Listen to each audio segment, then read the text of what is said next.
What is up, everybody? Welcome into Shout, a Buffalo football podcast.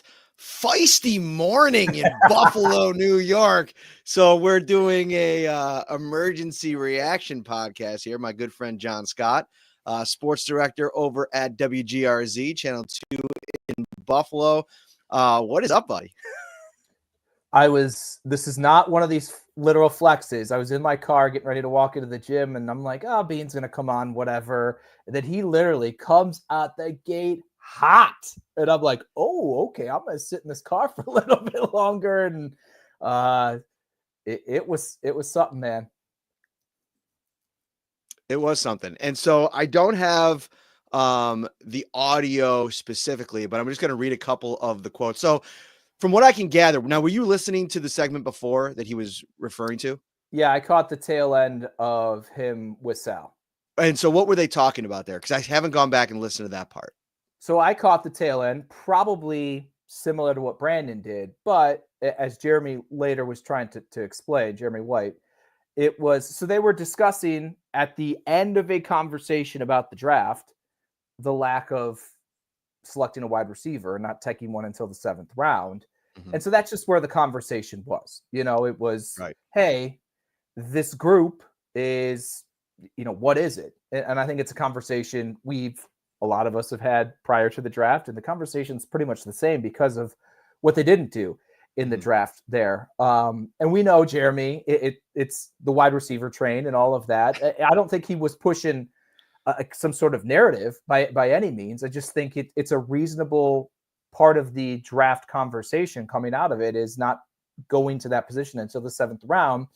So that's where the conversation was with Sal. They also discussed how Claypool and MVS were added to the roster in early to mid-May so that things could still be done, but kind of what they have, and Sal's been saying this for a while, what they have now is likely what they're going to roll into the regular season. And so that's the snippets, the back end, the very end of a 20-plus minute radio spot with Sal Capaccio that Brandon Beane caught. And so that's why that was the jumping off point. So he comes out guns a-blazing, and I'm going to read these quotes. Sounds like 2018 all over again with you guys. Well, you guys were bitching in 2018 about Josh Allen. You guys wanted Josh Rosen, and now you guys are bitching that we don't have a receiver. I don't get it. A year ago, I get you guys asking why we didn't have receivers, but I don't understand it now. You just saw us lead the league in points. When you add all the postseason, no one scored more points than the Buffalo Bills, including the Super Bowl champions. So you just saw us do it without Stephon Diggs. Same group. How is this group not better than last year's group? Our job is to score points and win games. Where do we need to get better? Defense. We did that. So I get it. You have to have a show and you have to have something to bitch about. But bitching about wide receiver is one of the dumbest arguments I've heard. So first and foremost, I think this is just a general manager who's now been in the market, been with the team now for close to a decade, right? Like he has been the media savant, right? Like when he gets in front of a camera, he pulls all the right levers. He's so composed. He reacts to tough questions in a way that we've rarely seen over the decades of miserable ball before him and Sean McDermott got here. And so I think like what my guess would be is he's tired of the wide receiver conversation after they, flipped from last year. But the other piece of it is it's like, this has been a team that is consistently contended for a Super Bowl. And I get it. They haven't gotten there. They haven't gotten over the hump. I've been critical in several ways. We'll talk about wide receiver in a second. But I think this was just his way of saying, probably feeling like, man, we just knocked it out of the park with a defensive master class. There's been a lot of really good feedback on the players that he got, the positions that he's addressed. And it's like, to hear that there are people talking about, and he even mentioned the local media, there were questions about, not having enough wide receiver speed, especially. And that's something they could still add. We'll talk about Elijah Moore in a minute. I just think that was just in the moment. He had time for it today. I also think it's because he's been here so long, because he's had relationships and gone on with Jeremy White and Joe DiBiase and WGR and things like that. He feels comfortable taking it to that level. I'm not positive, and we know and have a really good relationship with Brandon Beane, you and I individually and collectively, a lot of us who've been around his entire tenure, we know he has that in him. He's got that level to him, but I don't know if Colin Cowherd is criticizing the Bills for not picking a receiver. Brandon Beane then starts off his national spot, guns a-blazing. I don't know. And now McAfee's a whole different beast, but I don't know if McAfee came out there and is like, hey, but you didn't draft a wide receiver early, that Brandon's going to do it. Now, we know the setting of McAfee's different. I'm just using that as an example because that's a national program Beane regularly will go on. So I think it says something about, hey, I've been here a while. I feel comfortable enough to take it to this level. And then adding to your point of he's heard it, he's read it, it's been fed to him through PR. This is what people are saying before. This is what they've been saying after. And I just think it kind of boiled over because he thought, to your point, he was going to come into why you guys went with all these defensive guys. There's good traits to like. Things have been positive here. And because of what he heard at the back end, without the proper context, he then was thinking, wait, I did all these good things. I got Deion Walker, a projected second rounder in the 4th, and you guys are talking about what I didn't get in wide receiver. I think that's kind of the combination of what led to him jumping off the diving board into the deep end at 8:30 in the morning. So I think like the wide receiver room as constructed, first and foremost, they re-signed Khalil Shakir to a long-term contract. I think that's something that, he feels really good about, as does the team. I think the Bills view Josh Palmer as a much bigger deal than the majority does. And so he said that. He said that. Oh, he did say that. Okay. So then you think about last year, they traded a 3rd round pick to get Amari Cooper, who didn't live up to the expectation that they kind of had for him in the offense. And now they're thinking, okay, he's out. We're adding Palmer in to do what he did. And then around that is still this team that has scored so many points and has been in so many games. Listen, you scored 29 on the road against the Chiefs in the AFC title game against a team that hadn't scored 30 all season. You got to win that game. And so to come out of last season and think rightfully so. And by the way, it's a bit, and Jeremy and Joe, Jeremy more so leans into the wide receiver bit. They've said this. Like, I've listened to their show before, and I think they were all on board with the wide receiver. I think it was just like a perfect timing kind of deal, like you mentioned, where he kind of picked up. There's so much to this because, for me, I think Brandon's reaction, I think Jeremy and others' criticism is fair. In part, I agree with it in terms of the collection of the wide receiver group. I think Brandon's response was absolutely in bounds as well. And I like that from the general manager. I didn't think it was disrespectful like some people do. I think that that's perfectly fine. And by the way, they ended things. If you watch the whole interview, like Brandon's like, all right, Jeremy, take care. I'll talk to you soon. Like it was, it was a back and forth. I think Jeremy was probably, and I haven't talked to him, so I'd love to get his perspective on it. I think it was probably a bit jolting to have a guy you've talked to like once or twice a year, every year, and there's been a certain way that you've gone about it. To have him come out so aggressively, I thought they actually handled it really well. 100%. Jeremy was great, and he's a pro. He's been doing it a long time. It's not like he hasn't dealt with people coming at him as a guest or things like that. So he was fully prepared for it. Again, I thought, and it wasn't a bit in terms of like, when I say it was great radio, it was great content. It wasn't either of them playing a character or hamming it up just for the sake of it. It was Jeremy held strong. Beane had his convictions and came at him too. And I thought it was fantastic on both sides of things. So it's for you and I and the rest of us, God bless. I mean, we had enough content as it was coming out of a draft, and now we're going to talk about not drafting a wide receiver until the 7th round ahead of Max Hairston and all of the rest of it. I love it. I kind of got away from what your original question was about. Well, here's the big piece here. But I just no, yeah, it's okay. Here's the big piece for me is that what's really happening is you have a fan base who has been brought to the dance. Right? Like the Bills have been in the dance for the past 5 years, right? But they're always left without a partner when the big game is being played. Like they're at home watching it. And so not to say that the regime, like the front office and the head coach, aren't in that same spot. I mean, they're living it, right? Every single year. But I think with each passing year, when you build all this thing up and there's this big kind of build towards the playoffs and all the expectation on there, to have it end before getting to the Super Bowl, I don't know, patience starts to wear thin on both sides of things. And I'm sure that there's a level of impatience on the Bills side. Like for Brandon Beane, I think about this all the time. He's built this team. He found he found literally the quarterback that 30 or 29 or 28 other GMs are dying to find, and has had this run of success, but they haven't been able to get over the hump. And it's like you build these rosters every year, and I think they've had a lot of good rosters in Josh Allen's prime. I just think this is a result of, you know, impatience and like wondering when is enough going to be enough to be able to get over the hump and win a big game and get to the Super Bowl.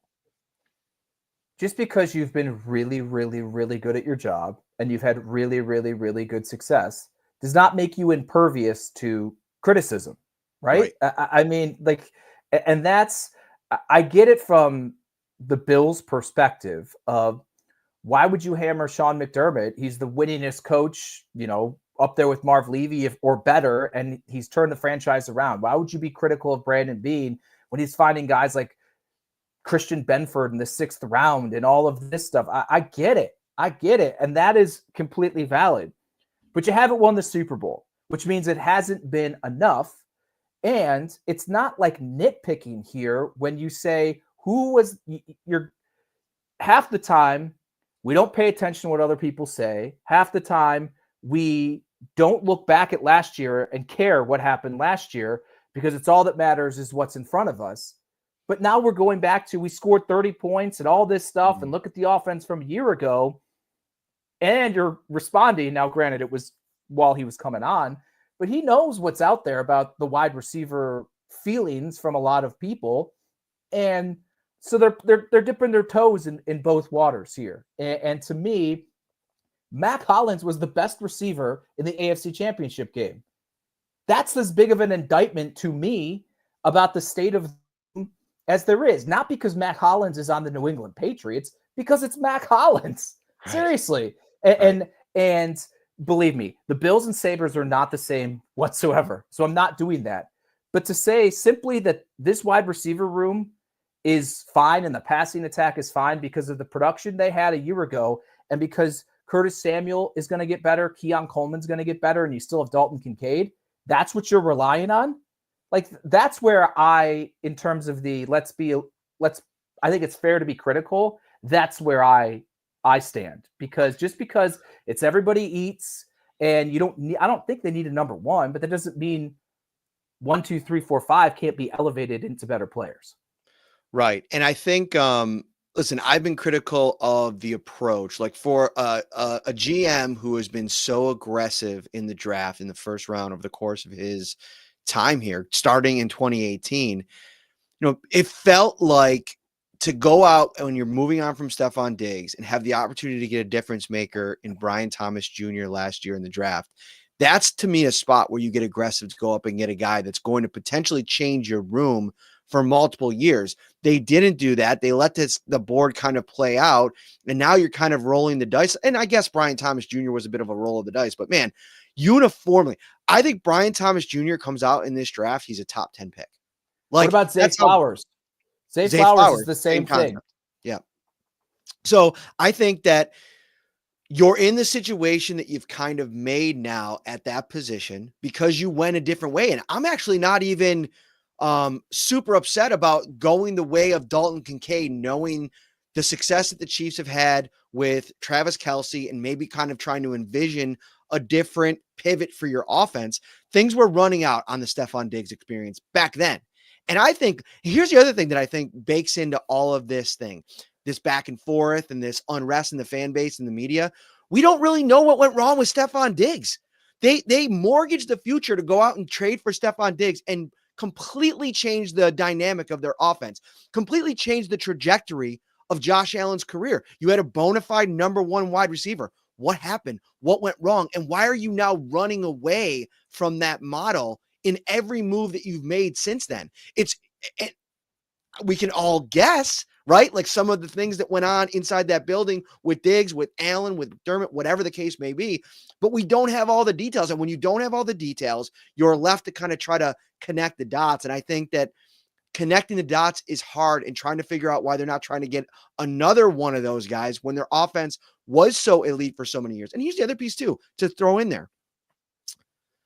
I think Jalen Hurts needs the talent that's around him. The Saquon Barkley, the A.J. Brown, the Devonta Smith, the great offensive line. They go out and they trade in season for the Jahan Dotson. Like they're putting pieces around him because I don't think Jalen Hurts is the player that Josh Allen is. But at the same time, if you go back and watch that Super Bowl game, there were times when that game was still in the balance early on when A.J. Brown just put the team on his back. And the Bills right now, as constructed, don't have that player. And had that game against Baltimore gone in a different way in the first half, you might have needed that player to combat what Lamar Jackson and that offense did in the second half. So I think that's more on the side of arguing for a difference maker in the wide receiver room. Is you're right. Most of the time, Josh Allen is good enough to raise all players around him. But at times you do need that alpha. But I also think, pushing back on that too, at the same time, I don't think Brandon Beane would be against getting that player if that player becomes available to him and they can afford it.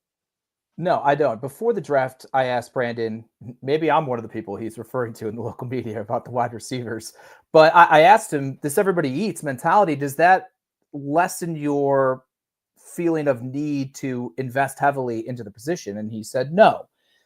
I think the draft, I actually don't have a problem with not getting a receiver in the draft higher because there wasn't one sitting at the positions they were at that I'm like, well, this is going to move the needle. So in that sense, I agree. Although he did say we let the board fall, but he traded up twice, second round and fourth round, to get defensive players. So clearly, had there been offensive players, had there been wide receivers that he identified as difference makers, he showed that instead of moving up to pick TJ Sanders or moving up to pick Deion Walker, he could have moved up to grab a different wide receiver. In this class, that's what's also funny about the conversation. In this draft class, I didn't think it had the depth of difference makers that fell into the second round.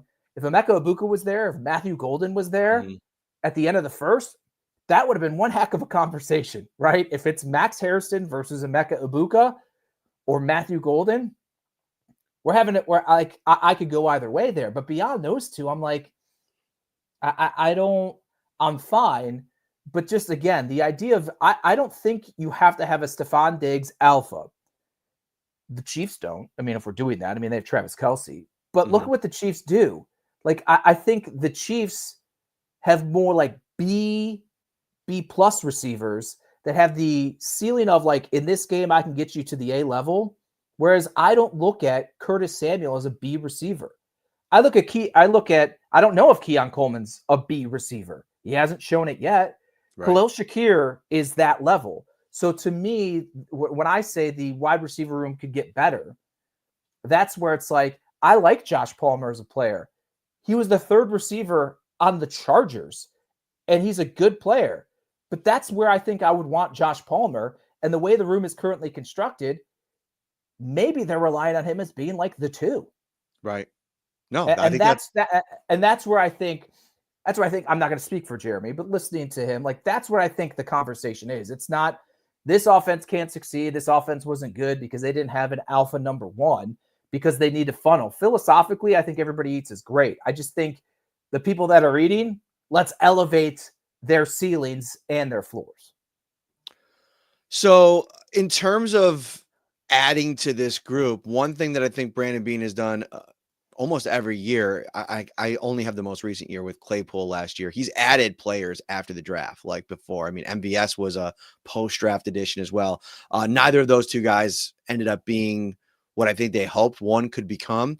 But the Bills, interestingly enough, like they have minutes after Brandon Beane walks off that call, it's reported that they had Elijah Moore, formerly of the Cleveland Browns, drafted by the New York Jets, in for a visit. Obviously, speed, the name of the game for him. I thought he was more of a slot only player, but he's in Cleveland played slot and wide, almost like 50-50 over the course of his career. This past season, a little bit more slot than on the outside. You're a Cleveland Browns fan. You watch a lot of their games. What do you make of Moore coming in for a visit and throwing him into the mix? Like, does he hit that level of B receiver for you, or is he just kind of slightly under that? Because that's where it kind of falls for me. He's fascinating to me because I loved him. I loved him coming out of college. I wanted the Bills to select him when the Jets ultimately did. And he was completely a zero factor with the Jets. And yeah, you can put some of that on the quarterback. We've also seen wide receivers be really good with crappy quarterbacks. And then he goes to the Cleveland Browns, and their quarterback situation is certainly not ideal, but he had some moments, especially the Flacco year. Jameis Winston elevated him a bit. So you started to see some of the pops that people got excited for when he was coming out of Ole Miss years ago. It's fine. Anyone you're going to add at this point, unless it's through a trade, I don't think it's going to drastically move the needle. He seems like another guy in the room. Maybe to me, it's like, is Elijah Moore better than Curtis Samuel? I mean, they're kind of the same dude to me in some capacity there, that you could gadget them. You could do whatever. They're not overly big. They, have some more, probably faster, but that's kind of what I'm looking at here. So cool. It's a name you've heard of. It's a former high draft pick who's flashed a little bit, and there's no harm, depending upon the money, which I'm guessing at this point is low. There's no harm in bringing him in. Like, what if he's better than Laviska Shenault? What if Curtis Samuel's hurt? What if Curtis Samuel, he's just better than Curtis Samuel? There's things here where we look at things now, and then we get to the end of August, and you're like, oh, I didn't see it shaking out that way. There's no harm. But at this point in time, there was no one really in the draft I thought that could move the needle a ton.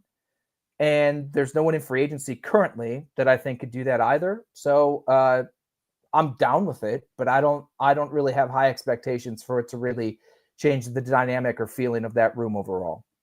Yeah, I see a lot of people asking about Isaiah Bond in the comments here. He went undrafted. He got arrested less than a month before the draft.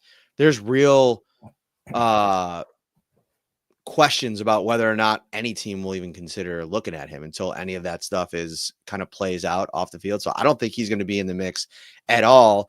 And I think, to your point, like, listen, the running up a bunch of KJ Hamlers. I mean, Hamler was the version of Moore before Moore, right? Like that they're going to bring in these guys, take a look at them, see if they could kind of fit them in around, everything that I've heard. And I've said this over and over again on the show from Brandon Beane this offseason is sit back and wait and watch Keon Coleman this year. Like when Sean McDermott's been critical of him, from the moment the season ended through all of his interviews to the combine and the owners' meetings, Brandon Beane's kind of been that voice that's kind of pumping him up a little bit and thinking that, like, yeah, he got hit with some NFL reality in year one, but there's opportunity for him to grow in a big way in year two, and they think that he can do it. I think Allen's also invested in Coleman. I think Allen's taken a more personal investment in Coleman, in Kincaid. I think the work that they're probably going to do this offseason, we're going to be talking about during training camp. And those things are important. If you remember, during COVID, Diggs and Allen were together like 3 separate times during the offseason in the lead up to that first season. The more you can do that, the more I would do it. And if you are considering a trade, right? Like if you're out there, if you're Brandon Beane saying like, all right, like we'll see how it plays out. If we really feel like we get into the early part of the season and we have to make a trade like we did last year, we'll do it. I think you got to try to get ahead of that a little bit, because if you let's just use Jameson Williams as an example. If that's something you'd even consider, you're saying, well, nobody's really doing it. Maybe the price will come down. Maybe we'll do it in the off season or during the season. I almost think that you should do that on the earlier side, because the sooner you get that guy into your bill. I mean, we were watching Amari Cooper, a 10-year veteran, every week at the end of practice, going out there with one of the assistant coaches working on his route tree, like with the coach there. Like, and that's a guy that knows NFL offenses. To acquire a receiver in season, I think is really challenging. Why is Brandon Beane so, hey, give us time with Keon? Why would Josh Allen be heavily invested? Because if Keon Coleman and Dalton Kincaid do not improve, they're in a hole, man. Like they're in trouble because they invested high picks in those guys, and they, I think, have in turn had inactivity at the position groups and in the offense overall, banking on those guys being the players that they drafted them to be. And so at this point, especially with Kincaid entering year 3, like he has to be more of the version of Dalton Kincaid that maybe rookie year and beyond. He has to be a top 10 tight end. Like that's what he has to be for them. And frankly, he should be better than that. I mean, if we're putting the floor at top 10, but he needs to be better than that, especially when you look around the league at young or tight ends that were selected high like him that have instantly popped. Like he has to be better. And if you're going to pass on Xavier Worthy, you're not going to be aggressive to get Brian Thomas, and you're going to see Zay Flowers and all these other receivers drafted higher pop and be impactful. Keon Coleman has to do that in year 2. Like he has to be that guy, because if not, then we're running it back from what we saw a year ago, but the back end, right? Then you're running at the back end, and you're also then relying on the running game being as effective, the offensive line being as healthy and as great. Like you're banking so much on what has happened to just continue to happen. And in the NFL, that's a rare thing to do, to carry over sustained success with the same pieces year after year after year. Super chat here from Carl Tommen. Thank you so much, Carl. Thank you everybody tuning in on this Monday morning here. Like the video and hit that subscribe button as well. Do you see the wide receiver room in the same state as last year, where everyone is shifted up and in the wrong position? Well, we need to re-sign Amari to shift everyone back down, like Palmer from 2 to 3. No, I think Palmer's in for Cooper. I think that Keon Coleman is your starter on the outside. I think they want Palmer to be a starter on the other side. I think you sprinkle in Curtis Samuel into that.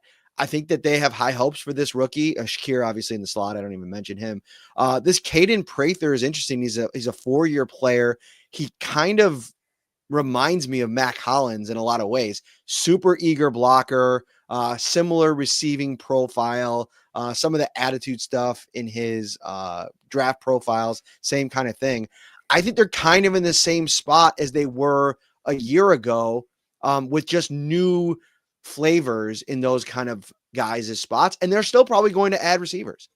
100% agree. I think Laviska Shenault is another guy that I think fits in there, which is what pushes that 7th round pick on the bubble for me. To me, like that's a guy that screams, we bust Brandon's balls about like, oh, thanks for getting 240. Thanks, we have to stay here and watch you get a 7th round pick. And he talks about, hey, we're not going to draft guys we don't think are going to make the roster. I mean, longest of shots, in my opinion, for that guy to make it. He screams practice squad for me out the jump.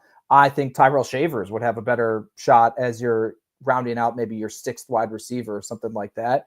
But to answer that guy's question, Amari Cooper, I think there's a reason. Actually, I know there's a reason why he's not signed, not only by the Bills, but by anyone at this point, because it wasn't simply the hand injury. It was, you saw him in the first game that he played with the Bills. And then really, can you think of any other moment, injury or not, that he was impactful?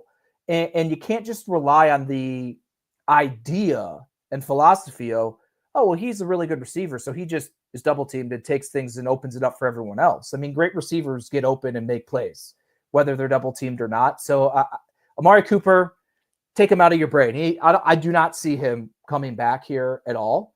But I do agree with the thought of, I look at this collection of wide receivers the same way as I looked at the collection of wide receivers a year ago. The only difference is Josh Allen won an MVP, showing that with a collective group with this same feeling, this offense can still hum and he can still be sensational.